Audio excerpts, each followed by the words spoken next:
आज के लेसन में कह रहे हैं गुरु नानक जी, आवाज पहुंच रही है ना सबके पास? जी माँ, पहुंच रही है। हाँ, कल से आगे कल की लास्ट लाइन पढ़ती हूँ। मरने के वक्त जब असली घर जाने लगोगे, तब तुम सुख ही सुख ले जाओगे, भरे पूरे जाओगे। तब तुम रोते रोते नहीं, नाचते नाचते जाओगे। आज है। और मृत्यु अगर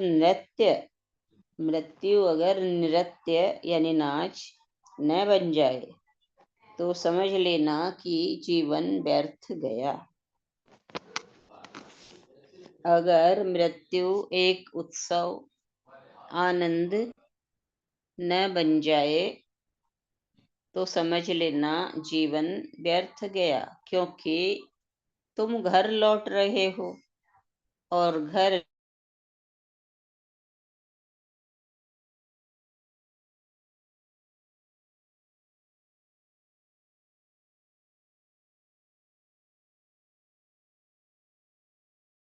दुख से छूटकर तुम सुख घर ले जाओगे।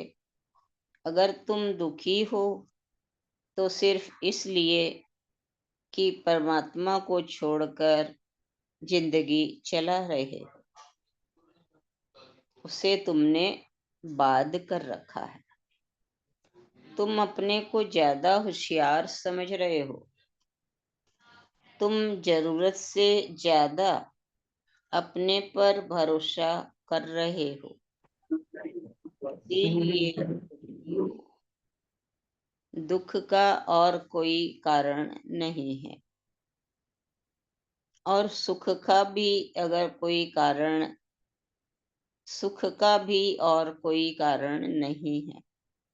जिस दिन तुम अपनी अक्लमंदी होशियारी छोड़ दोगे और उसे देखने लगोगे और ज्यादा उसमें जियोगे, कम अपने में, और धीरे धीरे पूरे उसमें जियोगे, कम अपने में। क्या जरूरत है कि पत्नी में तुम पत्नी देखो? क्यों ना परमात्मा देखो? क्या जरूरत है तुम अपने बेटे में बेटे को अपना देखो?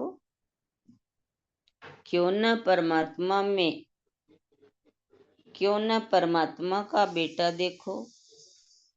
जैसे ही दृष्टि बदलती है, वैसे ही सुख आना शुरू हो जाता है।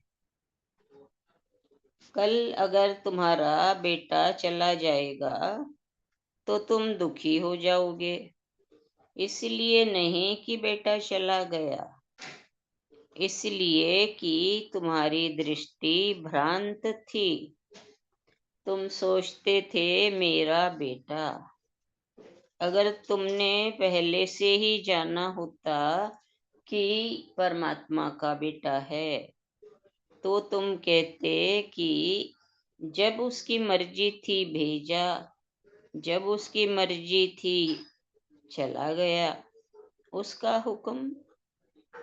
और तुम हर हालत में राजी रहोगे, क्योंकि उसका बेटा था, उसने भेजा। जितने दिन भेजा उतनी कृपा, शिकायत किससे करनी है? जब उठा लिया उसकी मर्जी, हमारा कुछ है ही नहीं, सब कुछ उसी का। फिर चिंता क्यों, संताप क्यों? दे तो तुम राजी रहो, ले तो तुम राजी रहो, क्योंकि उसके रास्ते अनूठे हैं। कभी वह तुम्हें देता है और देने के द्वारा तुम्हें निर्मित करता है, कभी लेता है और लेने के द्वारा तुम्हारा विकास करता है। कभी जरूरत होती है कि तुम्हें दुख मिले, क्योंकि दुख तुम्हें चेताता है, होश में लाता है। सुख में तो तुम सो जाते हो, खो जाते हो, दुख में तुम जाग जाते हो। एक सूफी फकीर हुए, हसन उनका नाम था। उसके शिष्य ने एक दिन पूछा, सुख है यह तो समझ में आता है, क्योंकि परमात्मा है, पिता है, वह सुख देता है, दे रहा है, लेकिन दुख क्यों? दुख समझ में नहीं आता। हसन अपनी नाव में बैठा था और पार जा रहा था। उसने शिष्य को भी नाव में बिठा लिया, कुछ बोला नहीं, और एक ही चप्पू से उसने नाव चलानी शुरू कर दी। नाव गोल गोल घूमने लगी। उस युवक ने कहा, आपका दिमाग तो खराब नहीं हो गया है? अगर एक ही चप्पू से नाव चलाओगे तो भटकते रहेंगे हम यहीं, इसी किनारे पर गोल गोल घूमते रहेंगे। दूसरा चप्पू खराब है क्या? या आपका हाथ काम नहीं कर रहा? या हाथ में दर्द है तो मैं चलाऊं? हसन ने कहा, तू तो समझदार है, मैंने तो समझा था ना समझ है। अगर सुख ही सुख होगा, नाव वर्तुल जहाँ है वहीं घूमती रहेगी, पहुंचेगी नहीं कहीं। उसको साधने के लिए विपरीत चाहिए। दो चप्पुओं से नाव चलती है, दो पैरों से आदमी चलता है, दो हाथ से जीवन चलता है। रात और दिन चाहिए, सुख और दुख चाहिए, जीवन और मृत्यु चाहिए, अन्यथा नाव घूमती रहेगी, भंवर बन जाएगी, तुम कहीं पहुंचोगे नहीं। जब कोई ठीक से देखना शुरू करता है कि सब में वही है, तब तुम उसके दुख को भी अहोभाव से अंगीकार करते हो। तब तुम उसके सुख को भी अंगीकार करते हो, उसके दुख को भी।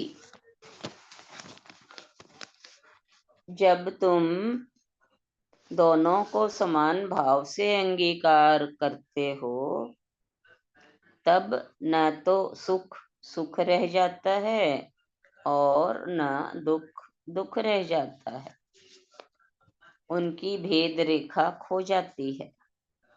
और जब तुम दोनों को समभाव से देखते हो, तुम्हारा लगाव सुख से ज्यादा और दुख का विरोध टूट जाता है। तुम तत्क्षण अलग हो जाते हो, तीसरे हो जाते हो। तुम साक्षी भाव को उपलब्ध हो जाते हो। दुख से छूटकर तब तुम सुख घर ले आओगे। आज इतना ही।